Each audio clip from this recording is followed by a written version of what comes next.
Good evening, everyone. My name is Martina Sellers, and I am your mental health hygienist. And I am so excited to serve as your host and facilitator of none other than Cheryl Patton Dandridge, who is the founder and creator of Another Woman's Story. And she is going to be on here tonight, live with her best friends, talking about a new project that she has. I am so excited because April is also Sexual Assault Awareness Month. And I'm so glad that Cheryl is taking this bold statement and this opportunity to share with you her latest discoveries and recovery for women everywhere, because it's just not a story, but it's another woman's story. So without any further ado, let's welcome to her own stage none other than Cheryl Patton Dandridge, founder of Another Woman's Story. Hey, Cheryl. Hey, how are you? I am wonderful. How are you? I'm doing good. I have a really quick question. Yes, ma'am. I have to ask the producer in the background. I'm getting this error, so I just want to make sure that we're live on Facebook. Can you guys chat really quick on Facebook if you can see us? Okay. All right, I'm getting this error message. But thank you so much for hosting tonight. I'm really excited. I've got a few friends with me tonight, and so I'm looking forward to having this conversation. Excellent. So this is what we want you to do. Those of you who are out there listening, listen, we want you to share this. We want you to comment, because we are having an amazing, amazing discussion. Cheryl, they're coming in. That's right. And then we will also want you to do this. We want you to put the names of those in the comment section that you want to invite into the room. This is too important of a discussion that we're having today for everyone that you know not to be here tonight. So invite them in the room. Invite them in the room. That's right. Bring them on. Right. Yes. Cheryl, Another Woman's Story. This has been great. You launched, we had your launch party for your podcast. Yes, sir. You have a website. Hey, Valerie. Yes. All these things. For those who might be joining you for the first time. Yes, come on. That's right. Speak to them. Hey, Tina girl. I want the girlfriends to come in the room. This is tonight. We are coming in the room. This is going to be a really important conversation tonight. So I appreciate you guys coming on in and share. Put it on your page. Put it on your friend's page. Just share it to everyone you know. Thank you so much. That's right. That's right. So we are so glad that you are having this. We're having this conversation. But Cheryl, for those who may not know all that you do, talk to us about Another Woman's Story, and why is this so important, and why is this such a passion for you? So Another Woman's Story began actually several years ago. I am a survivor of domestic violence, and one of the things that kept burning within me after I was able to leave my situation was the need to try to convey a lot of the misconceptions, the need to show other people how to get out. There are things that I learned along the way that if I had known, I may not have been in as long, or maybe even at all. And so it just kept going on and going on. And I had a conversation with a friend of mine, and she shared with me that this was something that, after I told her my story, she said that this was something that could be another woman's story. And that that's how the title came about. But it's really important for me to really have the conversation, to continue to have the conversation, because I think that domestic violence hides a lot of times, even in the church.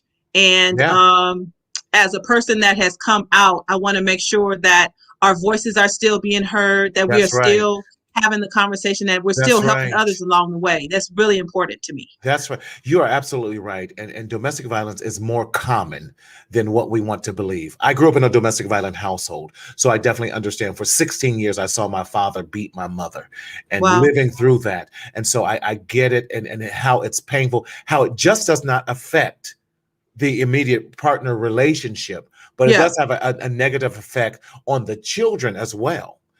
With that. So we are so glad that you are sharing this story. And Cheryl, talk to us, how common, especially during this stay-at-home orders that we've been having for what we were told were going to be just 2 weeks of staying at home turned into over 52. We're well over a year. How common is domestic violence today, and its rating of being reported? What do you think? Well, so here's the thing. Mm-hmm. The pandemic has actually increased Right. the number of domestic violence cases because people aren't able to go to the hospital. And unless you have an issue that is an issue that, let's say, is life altering, That's right. In terms of being physically hurt, Right. really not able to make reports, Right. because those reports are being delayed. Yes. Court system is not in place because of the pandemic. You know, there's so many precautions that are taking place now that you can't even get to the help that you need. A lot of the shelters even closed. So a lot of people had to deal with their partners in the home, no help, no communication, afraid to go out. Nobody's coming in to assist. So the numbers actually went up. They haven't been reported, but they have actually gone up because people are dismissing everything that's happening inside the home as something that's not as major as COVID right now. Right. And it's that sensitive balance because, we got to look at child abuse, what that's looking like, because even though child abuse reporting has gone down, the number of child abuse hospitalizations has increased. Gone up. Absolutely. And I believe the same scenario is more than likely paralleling that when it comes to domestic violence. Although the reporting has gone down, the hospitalization, the severity of it has definitely increased. And I think we're caught between this rock and not knowing what to do. So you have this amazing acronym and this amazing thing that you say SQUAD. Yes. What are we talking about with SQUAD? Why SQUAD? So SQUAD is a term that's been used a lot of times. People use it all the time. And I actually looked it up. When I was looking for the name that I wanted to use for a group of people that have helped me along the way. So team came up in my mind. Village came up, tribe came up, and I looked up. Mob came up. No. Right. PP Mob came up. Mob. Yeah. So I looked up the words just to see where it resonated with me. I looked up Webster Dictionary. And so the first definition said that the definition of SQUAD was a small organized group of military personnel, especially a tactical unit that can easily be directed in the field. So when the tactical unit part, I was thinking, wow, okay. So then, of course, as with every definition, there's another definition. And number 2 said a small group engaged in a common effort or occupation. And that for me resonated because when I think about the people that have helped me along the way, that is what they were. We had a common effort. Our common effort was, or their common effort was to help me get out of my situation, help me be on the other side of that situation. And so I created an acronym for the word SQUAD. And I think that it really is important for people to understand what that means to me. And the S is for SMART. Q for quick to respond. U is for useful. A is for accessible. And D is for deliberate. And let me just go into depth with regard to that particular acronym. So SMART, obviously, anybody who's helping you do anything is probably a smart person. If they can help you solve a solution, that person would be smart. In a situation, go ahead. I'm saying, even from a therapeutic point of view, I say this, that they have emotional intelligence. Absolutely. And that's so important when you are in those type of situations. You have to be able to assess where your emotions are at so that your emotions are not driving you, but that you have the capability, the cognitive smarts, the cognitive ability to help get you out of those dangerous situations. I love that. Keep going. Absolutely. So quick to respond. I can't share enough how important it is, especially if someone's in a crisis situation, that you deal with somebody who's on their feet, who's quick on their feet. And if you consider anytime you've been emotionally caught up or emotionally drained or just too tired, a person who sees that, they're smart, they're quick to respond, and they're able to move you faster than you would move yourself in that depression or whatever it is. Okay. So useful. of course you have to be useful. Why would you be helping me if you weren't able to be used for that purpose, right? So useful was the word that came, or the word that came with the letter U. A is accessible. There's no way that you can have a person that's in your squad who's able to help and you can't reach them. Right. Right. What is that doing? So the person has to be accessible. You need to be able to call on them in the time of trouble. And then the last thing is deliberate. They need to be deliberate. Their intention always is to make sure that you get to the next place in a better place. Right. Whether that's better emotionally, better physically, better financially, better, however that is, to make you a better person in your character. But they're always deliberate about, or intentional about, making sure that you are better than you were when you first started talking to them. And Absolutely so for me, amazing. That personifies everybody on this panel tonight. It personifies every single time. It personifies whether we had an argument or no argument, whether we talk tomorrow or we don't talk for 6 weeks from tomorrow. It is the same every single time. It's consistent for me, and it has definitely impacted my journey. I love that. And so, because I love the definition, because you said, listen, my squad is tactical. My squad, we have a common theme. My squad is supportive. My squad is there to maybe think for me when I don't have the ability to think outside of my box of hurt that I'm in right there. Absolutely. So there is a great deal of trust that's right there too. And I love that. I love that. All right. Now you said that you have a squad with you. My squad is here. Since we're talking about squad, you got a squad. Yes, sir. I love Yes, it. sir. So tell us, who is the first person in your squad? Okay, so the first person is going to be somebody that I have known since I was 3 years old. Her name is Karen. Now, a lot of people can't say they've had a friend since they were 3 years old and they still keep in touch with them. Right. But she was my friend when I was 3. She was 4. Let me just say that. And I was 3. How you gonna throw her in the bus and say she was older than you? Yeah, just slightly. But she has been there for me since the beginning. Right. I can't even say any more about her. I'm gonna let her talk for herself. Come on, so bring her on. Come on, Karen. Hey, girl. Hello. Karen, welcome. He made it clear that I was the eldest. So that just means you have more wisdom. That's right. That's the smart. She's smart. Right. Yes. That's right. Listen, Karen, welcome to Another Woman's Story with Cheryl. We are so glad to have you on her show. And please share with her what this squad means to you as well.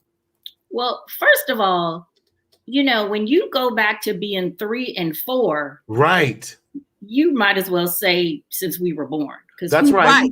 That's right. 3 and 4. And we grew up across the street from each other. So we really lived at each other's homes. Yeah. We would collaborate with our various meals. If I had eggs and she had bacon and I had grits, we put it together and make a meal for all of us. So we go way back. We both talk to each other's mothers as if they were our own mothers. Right. So so this squad, our squad, is really like a family squad. Like family, what do they say from other mothers? Family. Right. Family. Right. Karen, I'm trying to remember, and I know we talked a little bit. So each one of my panelists has had some level of interaction with me as it related to my crisis. And I spoke to Karen when, I told her about the show tonight, and she mentioned something to me, and I said, hold it. Don't say anything more. Don't say anything else. Hey, Tracy, I said, don't say anything else. I want you to share this story when we get on, because I totally forgot. Let me just share with you guys. When you are in a situation, for example, in my situation, when I was, involved in the domestic violence situation, there were so many things that I don't remember. Now, because you are in trauma, you're moving through things and you literally need a squad. And in this case, and I'm talking about people that are not family. Now, that doesn't mean that my family didn't help, but I specifically wanted people to understand that you don't have to be family to help somebody in a situation. And I will have a show with family, but this show tonight, I want people to understand that you can have a squad and they don't have to be family at all. So Karen, can you just share what you started to share? And I said, don't say anymore. I just want to ask you later. I have 2 stories to share, but first, let me just preface by saying, as someone who's known Cheryl as long as I have, she was always dominant personality, the friend that's going to tell you the truth, whether you want to hear it or not really submissive at all. So to find out she was in a situation like that was really shocking, because you stereotype the woman in a domestic violence relationship. So the first story is Cheryl had left her home and she needed to go back to go get a lot of her stuff. So the other person was not there. The spouse was not there at the time. So we knew we had a window of time to go in and get her stuff and get out.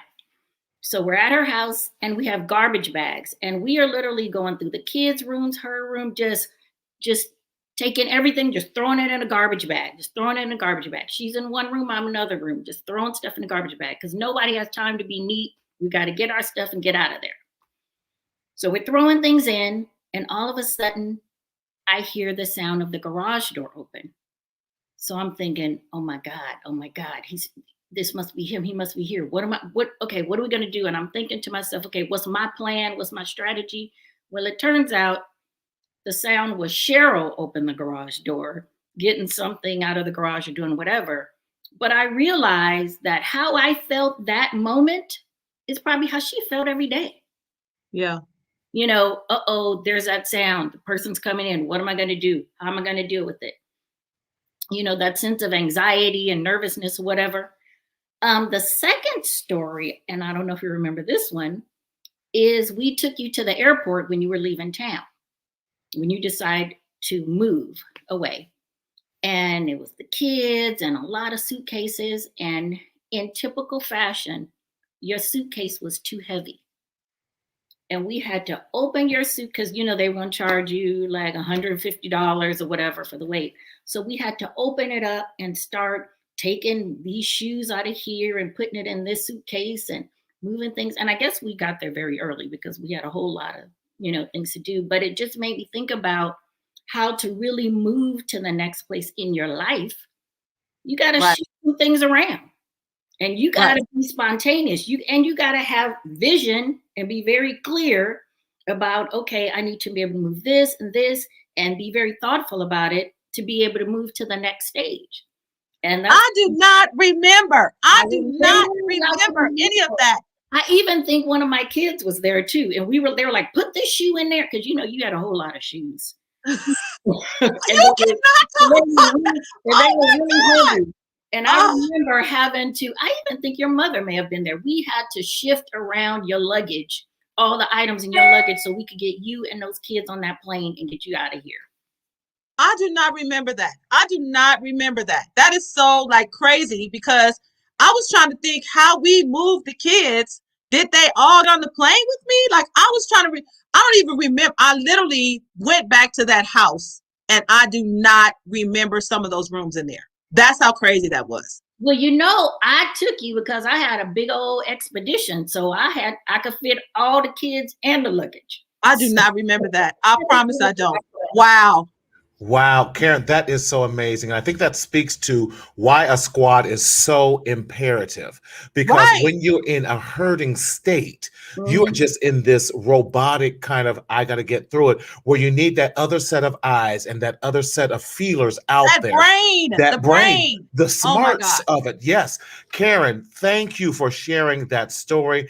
That is absolutely amazing. And it just speaks to why having that squad is necessary. So necessary and important. You spoke to that. And childhood friends, listen, I need some grits and eggs and bacon and give me a little biscuit to sop it up on the side. We'll put together. Karen, thank you so much Thank for you, sharing. Karen. We'll be Appreciate you, back. Karen. Love that. Wow. Love that. Wow, Cheryl, I love that. This is pointing to why a squad is so important. Absolutely. Absolutely. And you know what's so weird is there's so many things that I just don't remember. Right. And that, and we never talk about it really. I mean, we talk about since I've been out, but not really detailed kind of stuff. I need to write a book. You do. Well, let's go to our next person in the squad. Who we got? We got Chandra coming up. Yes. Chandra is my high school friend. Hey, girl. Come on, Chandra. Chandra is my high school bestie. And I don't even remember the day I met Chandra. But we were in school. We went to school in Inglewood and St. Mary's Academy. Whoop, whoop. And I have known her. I don't even remember the first day we met. But I just know that she has been from high school forward. And like I said, a lot of people lost their friends along the way. I like to keep all my friends together. So yes, Chandra you do.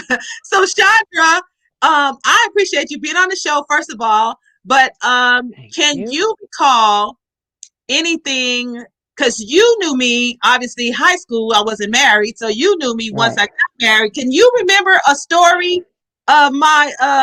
I can think of one really quick, but go ahead and tell me what you remember that. Or if you tell me, give me a hint to that one, and I'll roll with it. You can tell me. No, I need you to tell me one because it might be something I don't remember. Okay. Well, the story that really I have found out that Cheryl was going through this, and she told me, details, and I was just shocked because we had partied together at our 10-year reunion. The last one's on the dance floor, the four of us, meaning my husband and her husband. And I mean, they had come over sometimes and we were just like, good. And we were like, what? And so when she told me this, I was like, what? And then when she had to move, and that was abrupt, I was really like, wow, this is really real.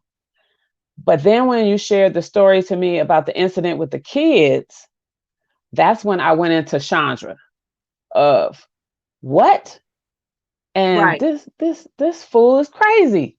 And the protection and the concern for you and the safety of you mentally, emotionally, and then the kids. I'm like, she has these kids, they're small, and to have to endure this is just, it's unacceptable. Unacceptable. So then I remember going into my checklist. You need to da-da-da-da. You need to da-da-da-da. It was just like, because how can she think about all this stuff and then endure and do everyday living, like feeding the kids. I remember you saying you were frying chicken for the week one time. And I was like, who in the hell fries chicken for the week?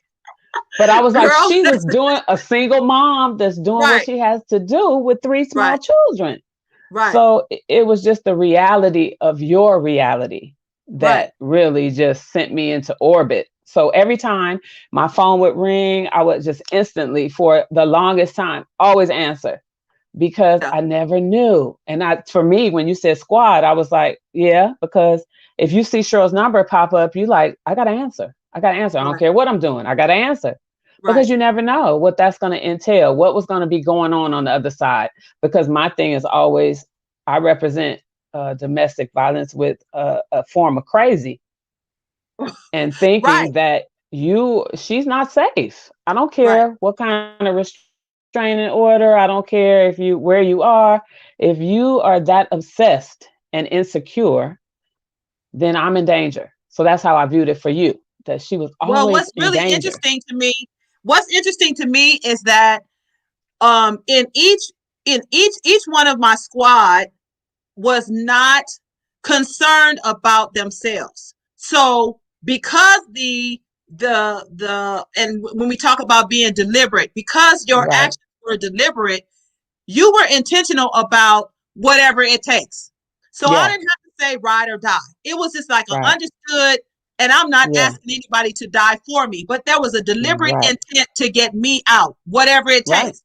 And so, so with that, the squad is important because one person cannot necessarily do all of that.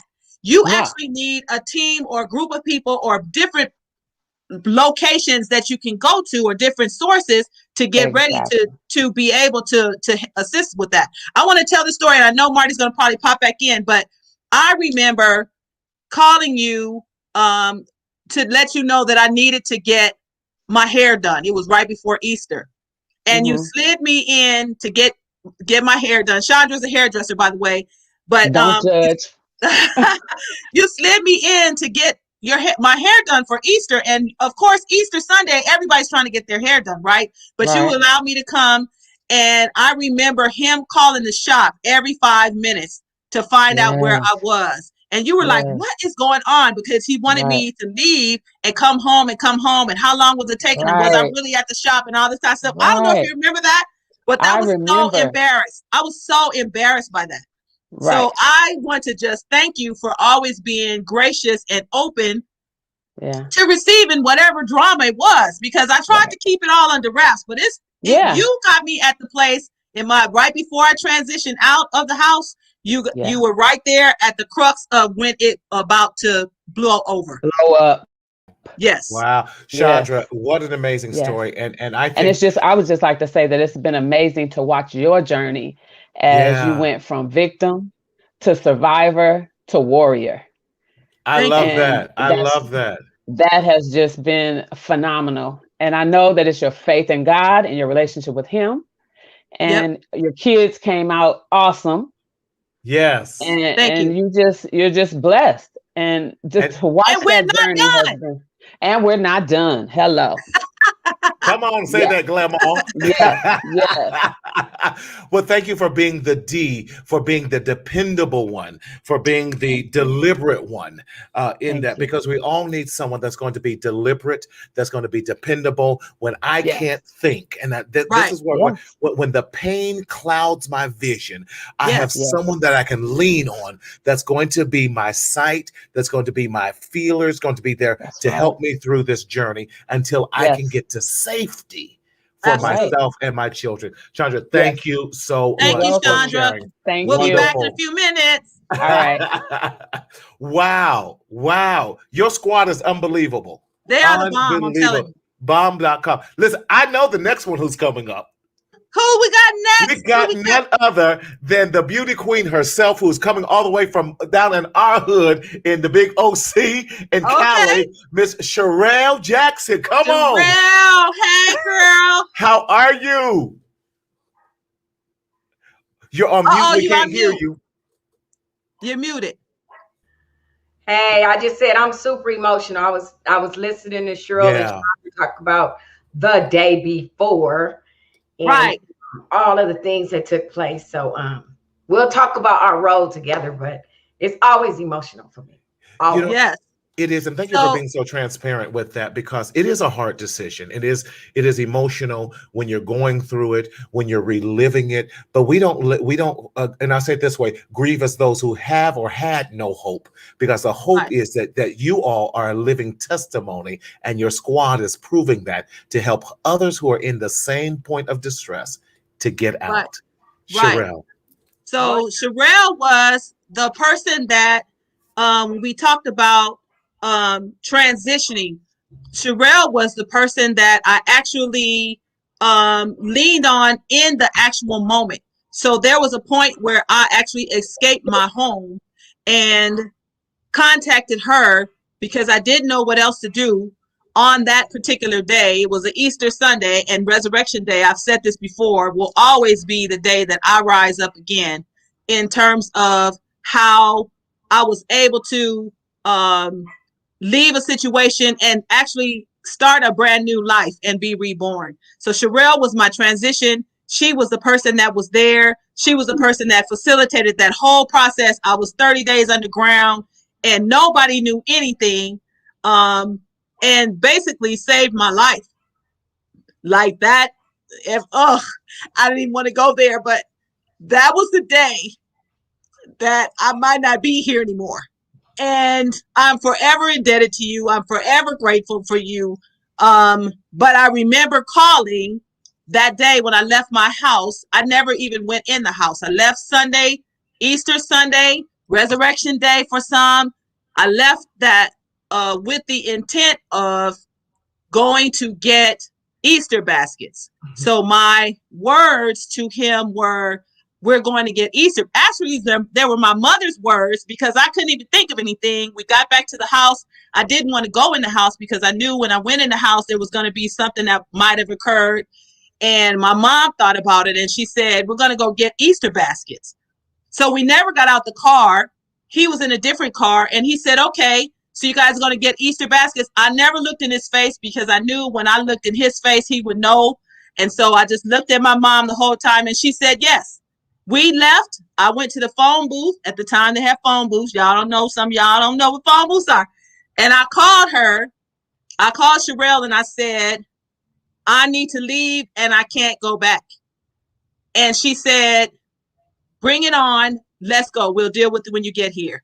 And I remember going to her house and that was it.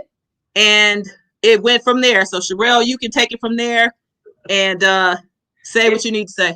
Just crazy how God works. And, you know, like everybody else has said, I'm so super proud of you. Of course, I can remember the day like it was yesterday. And so that's why I started it off by saying how hard it was knowing that day before when Chandra did your hair was going to be the last day that you guys were going to be together, and that there was just going to be, because we had actually talked about that it was going to be on Easter.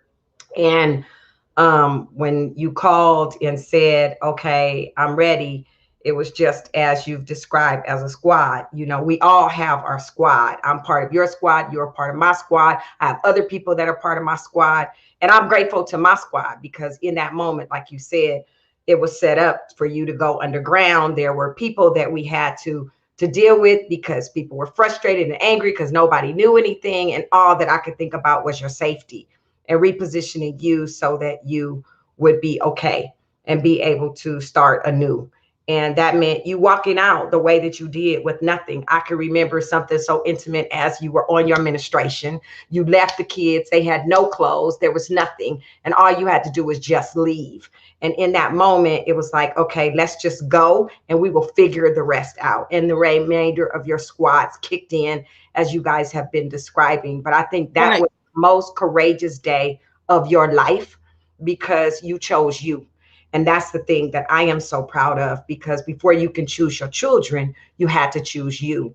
And ultimately, you chose to have faith in God and to know that, as we say, it ain't how you start, it's how you end up, and everything was going to work itself out. So for all of those people that supported us along the way, that put you up, that, you know, allowed you to be safe until you could get transitioned to where you're now living, I know that we are both eternally grateful. And I just love you, girl. I love you. And I would never want to do it again, but you know, you say you don't. We ain't doing this again. Let me tell you right now, we are ride or die. This is like a full life thing because I'd have done anything. I know it's streaming live, but at the end of the day, I wasn't gonna have you live another day in the situation he was in. So I'm just glad that we were able to accomplish what we did, and now you're here to tell the story and help save so many other lives. Thank you so much. Thank you so much. Marty, I need you to talk to her for 1 second. My cousin locked himself out the house. I got to go open the front door. Hold on. This is what happens when you stream live, right? Right. Okay, so now I can really tell you the real deal about this girl was driving me cuckoo for Cocoa Puffs, Marty. I was like, all right, we're going to get to stuff. We're going to go. Now, you got to remember, I was married at the time, and my husband and her husband were besties. Right. And her and I, we were rolled on. So it was like, all of a sudden, when she showed up, he was like, well, what's going on? So not only did I have to secure her, I had to secure him because I was like, I can't really tell you what's going on. So he didn't know what was going on. But the commitment to the marriage meant that he had to keep secret what he didn't do. All he knew was, you can't say nothing. This is a life situation. This is my best friend. And what I'm going to do, I need you to just stand down, please, and do not say anything. So the reality of it was, he was really in between a rock and a hard place because he was betraying his friend, but he was making sure that he was standing by his wife. And then at the same token, of course, you know, all of the people, of course, eventually her husband was going to come to me. And so I had to be able to stand to him as well and make sure that she was okay. So it was a lot. And then she had a ton of people who loved her and did not understand. And really did not understand that it really wasn't about anybody's position in the relationship. It was just about the positioning and being able to do what needed to be done at the time. And so many people don't always understand that when you find yourself in a situation where you are in a crisis, it's not necessarily that you're choosing the closest or the longest term or whomever. You know, those choices sometimes just come for you, and you've got to be able to execute accordingly. And so that was really just what had to happen in that moment of time to move her underground, move those kids underground. You got to remember, she left her job, they left school, she left all of her things, she left her friends, her family, and nobody knew where she was. Right. And the crazy part that was so crazy was, so I actually lost friendships behind that. And the thing is, I couldn't say, because we had so many, I almost want to call it incestuous relationships, because we had friends, because like Marty and we all went to the same church. We were singles in the singles ministry first. Then we had different organizations that we were tied to. And then all of us kind of at the same time, just like in most places where you have groups of people, they get married kind of around the same time. They have kids around the same time. And so we were couples together. We were singles first. Then we became couples. We married each other. And then we served in the same things. And so it was difficult to separate that. So people didn't know what to do. First of all, they didn't know he was acting up. They didn't know he was acting up. So for me to leave, it put them in a funky situation. I couldn't say anything, and I didn't say anything a lot of times because the relationships were such that I thought he would harm them. And so I had to not say really worried about me, because she just knew I could hold my own. Well, so with you, Sherelle, so with you, I didn't think that he would come and check to see where I was at your house. He was going to check to see the places that I frequented. So I had to change it up. I couldn't do what I normally did. But that is so true, because you do have to change it up. And your situation story was so similar. My mother went underground for 30 days. And bounced around from trusted family members on her side. And she even told me, because she had to make that choice. She goes, I'm going to leave you with your father, because I know he's not going to do anything to you, but I cannot tell you where I'm at, because I know he'll pull it out of you. And so with that. And that's why some of those people have to stay in the dark, because they don't know what information they're sharing. And they don't know how they will respond when the pressure comes. And the thing about, even after all these years, people being mad, it's like, we really shouldn't be mad. We really need to be grateful that she's alive, because everything that happened after that, I mean, me and her, we was like, when I tell you, I was like a bodyguard. I was like, okay, you can't do this. You can do this. You can't go here. You can't talk on the phone. You can't, I was overly protective, I'm sure. Of course. But at the end of the day, it really wasn't about anybody but her and those children. That was it. And so we really want people to understand that. Yes. For me, it really shows the power of, and I'll say it this way for you, of sisterhood for you all and the squad, and that you are willing to, because Sherelle, you really put your own marriage at risk to protect. And I know that your marriage was intact there, but putting that at risk to say, listen, you can't say nothing, and I can't tell you nothing with that. And it speaks to the character of who you are. And real quick, just shout out to you. I know we don't always talk about, but I follow you. I love all that you're doing. I'm so proud of who you are, what you're doing, especially in South Orange County, which is not the most Afrocentric friendly place environment, but you are doing it with women that don't always look like you, but baby, they were respecting you. So absolutely. I salute you, love what you're doing. And one day I said, I want to put on a wig or something, come in there and get some talks from you. Right. Hey, look, let me tell you something. If you got a woman in your life, then you need to be rocking with us, because it's all about how we are better together. So that's right. What Sherelle is talking about, as a squad, we are better together. And that's what it is. It's all about each other looking out for one another. We got to have another show with just Sherelle on here, because you got some great stuff. Sherelle, thank you. Stay tuned. We're going to pull you right back. Hang out there with us in a minute. Thank you. Wow, that's amazing. We could talk, but I'm gonna bring on your next guest real quick because we have. Are you ready? We have Andrea C on here. So Andrea C in the place to be. Yes, Hey, welcome to the show. welcome, Andrea. Thank you. What's up, everybody? How are you doing tonight or today? Wonderful. This afternoon. So glad you could be here. Listen, I'm going to pop out so y'all can share, but glad to have you. And thank you for being a part of Cheryl's squad. My Thank pleasure. you so much. So I'm honored to be here. What's up, girl? Andrea, everybody, is a friend that I met once I relocated. And actually she was introduced to me through a mutual friend. So shout out to Berlin Music. We'll go ahead and give them a shout out. Felice, our vocal coach, decided that we were of the same likeness or something, and so she thought we would be good together. And we started, hey Steve, we started working together vocally and just started to gel. I mean, it was an instant connection, and I believe that she is my stronger piece always. But we have I think, Andrea, I think you caught me on the other side of the transition out I'm of going to call myself, I'm going to call myself the aftermath. Okay, aftermath is good, girl. Everybody has one.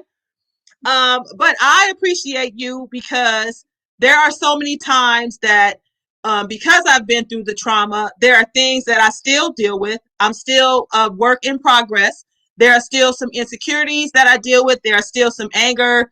I don't know if it's anger management issues, but there's certainly some insecurities that rise to the surface from time to time. And so you are the part of me that will be like, no, that ain't right. I know you think that's right, but so I appreciate you for that.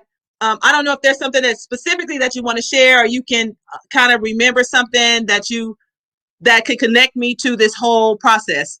Well, I will say, just listening to to Sherelle and to Chandra, you never really know what a person is dealing with or what a person is going through, to be honest. And, like Chandra said, the victim, the survivor, the warrior, I had no idea that, you had gone through or you were going through what you were during that time, because when I met you, you had such an effervescence about you, full of life, full of light, and just put together, and, everyone has in their mind this stereotypical image of what an abused woman looks like. She's meek and quiet and timid, but not you. You were loud, boisterous, and tall and statuesque. Did you say loud? Wonderfully loud, but yes. And I just, I would have never thought in a million years. And it wasn't until you shared your baby, your side project, Another Woman's Story, that you had this whole other life that you lived before I met you. That, most people would, just kind of crumble under. And just to see you standing there and living life unapologetically and boldly. And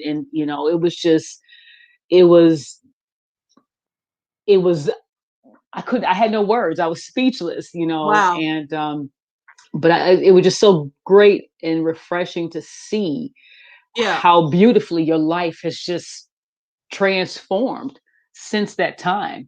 Wow. Well, I appreciate that. And I actually don't know. I don't know why, or I don't know how I look now, or how I feel like I've always had this. And so one of the things that someone asked me when I went to one of the ministers from my church just to get some kind of clarification. And like, as always, when things feel a little off to me, I usually will ask somebody, I will call somebody. It's usually one of you guys, but from time to time, I'll ask a man's opinion or whatever. But anyway, he asked me why I was not locked up somewhere in terms of mental place. He said, with what you have shared with me in this hour, you literally should be in a mental institution. Why is that not so? And I told him that every night I used to pray. I would pray to God to ask him to keep my mind. Keep my mind And when I forget to ask you to keep my mind, to keep it anyway. And that was my prayer every single day. And I feel like that's what's happening. I feel like I never wanted to be anybody different. I know sometimes I'm different on the inside, but outside, I never wanted to be a person that lost faith or a person that lost their life. I always wanted to live and not die. And so my attitude has been like that. When I get close to 70%, I always make a call. And it might be one of y'all, because you know I have called you in the middle of the night, talking about you need to call me now. Because there's something going on. In the midnight hour. Right. So I really appreciate you. I appreciate you for the short time that we've known each other. I feel like you are my sister friend, and I mean that with everything. And I appreciate all of you for being my squad. Wow. I would just say that God, God answered and heard your prayers, and some women carry their baggage very visibly. And like I said, in the aftermath, I guess I'm the aftermath. I never saw that baggage. I didn't know you had it until you shared it. So you talking about carrying it with grace and just being carried through and walking the way you do in your truth and in your power. It is, it's phenomenal. It isn't it? And I think you bring out a very important piece, that in the squad, whether you are the first, the middle, or the last, we need every bit of those pieces. You may not have known the first or the second or the third, but your part was equally important. Absolutely. Equally valuable. And in many cases, you gave her permission to now breathe. Right. And to exhale. Right. And to explore that journey. And look at that, because you got now the PTSD that really came out from her. Right. And so you became that. So she still had work to do. Bottom line. All of y'all got to work, because I'm something special now. I just want to say. She's our player. Listen, Cheryl, let's bring everyone back on the screen. Bring them all in. Let's go. Yes. Ladies. You all have been so phenomenal in sharing not only your individual journeys, but how you have supported Cheryl in this. Yes. If we had a message to share, and let's go in the order that we came on screen as well. What message do you want to give to Cheryl, and what message do you want to give to other women, and can I say it this way, and even other men who are experiencing this? Because I know this is another woman's story, but what do you want to give to other people who are in those type of situations today to give them hope? Let's start with Karen. Oh, you saw me thinking like I was ready. I always like song lyrics for inspiration. There's a song, I just heard it the other day and I forgot how much I liked it. And I know that Cheryl likes this artist, Eric Roberson. Yes, she does. And he has this song called Superman.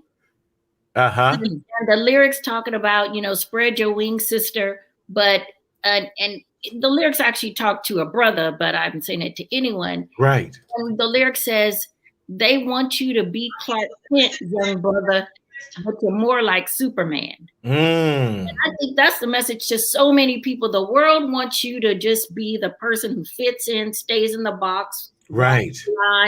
Doesn't do anything outside of the ordinary, but you have powers beyond your control. Love that. Love that's that. Good. Karen, thank you. Because you good. Oftentimes, most superheroes, their true strength does not come out until they're at the point where the kryptonite, and you have to fight past it. Right. And that's what you did. I love superhero. I do superhero therapy.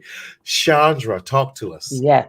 I say for Cheryl, keep being a blessing. Keep blessing others. Keep telling your story. Keep sharing with other people. And God is using you. So just trust him, keep trusting him, and let him do his thing. And I just think that this is really going to blow up. It's really going to blow up because there's a lot of people in a struggle, and this gives them a forum to be okay. And for the ladies and gentlemen out there that are in the struggle and are victims of this, I say choose your squad. Oh, that's good. Choose your squad and choose them carefully. But choose them and use them. Choose them and use them, and it will only be a blessing to you. Yes. Daryl, can we put up for Cheryl to read also Maria Jones's comment about the squads, since Chandra talked about that? Yes. Just this was very encouraging. I'm proud of you, sister squads. It's always God's doing. He sends those in your life. I remember, and although like many, not realizing your truth at that time, I just prayed. Always been here for you and Sherelle, and we appreciate that. Thank you, Maria. Thank you, Riri. Love you. Right. I've seen folks on here and not knowing the story. And Sherelle, you brought it home for us. And I appreciate your ability to say, I don't care what others may view. I don't care what others may even think about me. I have my sister who is in need, and her needs supersede anything what you may think or feel. And you took on some bullets and maybe even some friendships that people just don't understand. What do you want to share with Cheryl and those who might be listening? I think the thing with Cheryl that I would share with her that I do all the time is that, it's not how you start, it's how you end up. And make sure that you take that baggage from the past off so that you can walk lightly. And I think for other people who are going through situations like this, even though you're afraid, remember, fear can have a voice, but it cannot have a vote. And don't let it dictate the move that you make. Make sure you do it even when you are afraid. Because I think that so often, we let the fear impact how we move. And we got to feel that fear, but we got to move anyway. Yep. Okay, we need a t-shirt. Fear may have a voice, but it does not have a vote. Come on. That's right. That's right. Another woman's story. Come on. Listen, I say that all the time. Fear can have a voice, but it cannot have a vote. That's good. I'm using that in therapy. Thank you. Is that yours? You better coin it before I run with it. I have a t-shirt made tomorrow. Don't you dare. I'll give you some author and writers, Sherelle. Give you a little dividend on the side. Who wants the money? That's all right. What my attorney said. The money. Get back to the first time it aired on social. I don't know. Delete this, please. Awesome. And Andrea, what do you want to give? I know you just came in. You're not the aftermath. You are definitely not the after. You're in the midst of this. So welcome to her squad, and now you get to meet the rest of the squad. What do you want to share with Cheryl and the others who might be listening? I just, want to say for Cheryl, thank you for, letting me in and sharing and revealing another woman's story to me, and just giving me a glimpse of what, strength and grace under fire looks like. And I've met one of your, squad members, Sherelle, and I think she's absolutely dope. And with a squad member like that, who has your back, front, side, and all around, it's more money. You can't quantify it, how valuable it is to have people like that in your life. And so I'm just blessed to be in proximity. Come on. To a person who has such a strong and wonderful network. And it's inspired me in other parts of my life. And I'm glad I can be a part of it. Wonderful. So thank you. Wonderful. Wow. My squad is dope. Love you,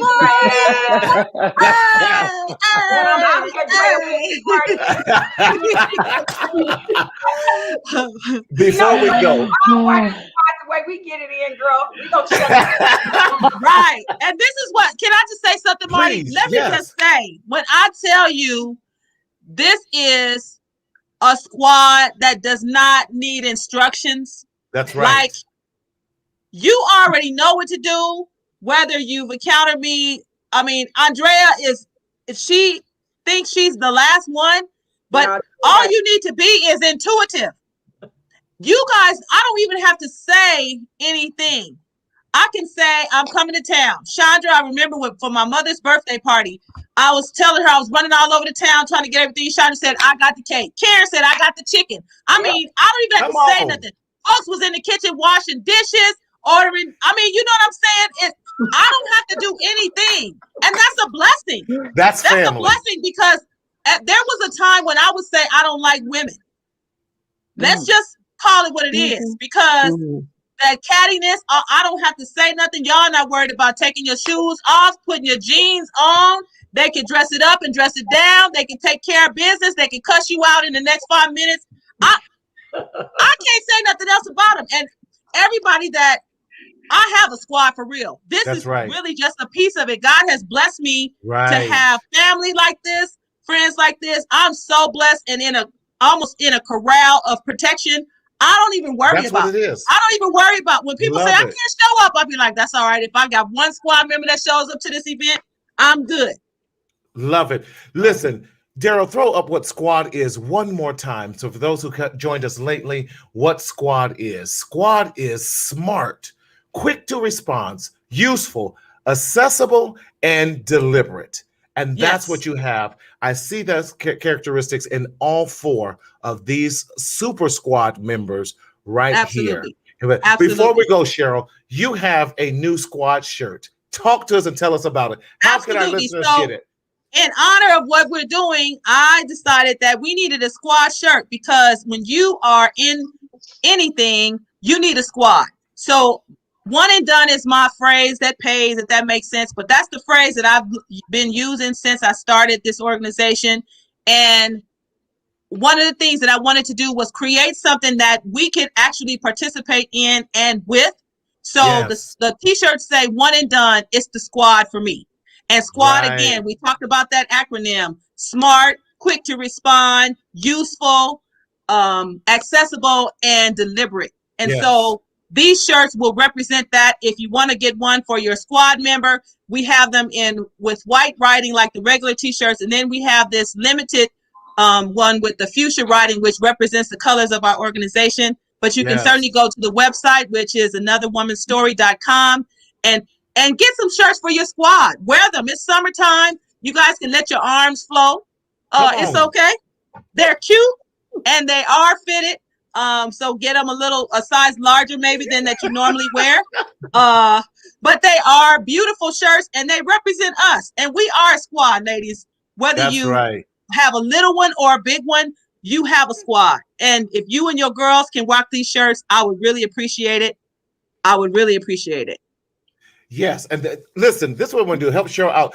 Get this shirt, order the shirt, and let's see who can bling it out the best for your squad. Let's have a squad contest. Who can bling their squad bling your shirt out? Bling your shirt. Do hashtag Another Woman's Story squad. And let's wear your shirt. Wear your shirts.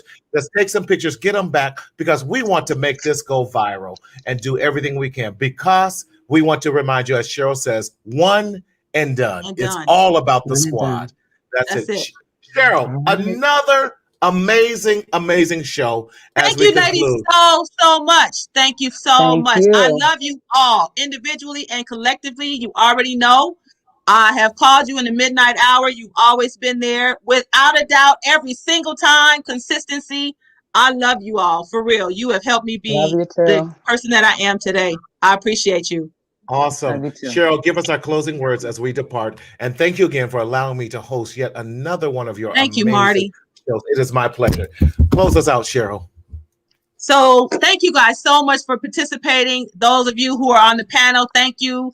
My producer in the background. Thank you, Marty, so much for being an excellent host. It is so important that we get our squad. And even if your squad is one person, that is your squad. If they are the person that has your back in the times of trouble, or just to vent, a person that will let you be yourself, be honest with yourself and the things that are going on in your life. Listen, you need that person and they need you. Be a squad for yourself and be a squad for your friends. It really does matter.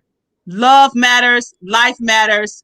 We are here at Another Woman's Story. I forgot to give you the number. If you are in that situation and you need help, please call the number that you see on your screen, 1-800-799-SAFE. They are available 24 hours a day, 7 days a week to help you with any needs that you have. In the meantime, as always, one and done. When it happens the first time, one and done. If it already happens and you have to deal with that situation again, the very next time that it happens, be out of there. If you need any help, you need to call. You can certainly check us out on our IG page at Another Woman's Story. We're on Facebook. Please listen to the podcast. Please share. And please, please keep your squad together. I love you guys so much. Have a wonderful evening. Bye-bye, guys. Thank you. Bye.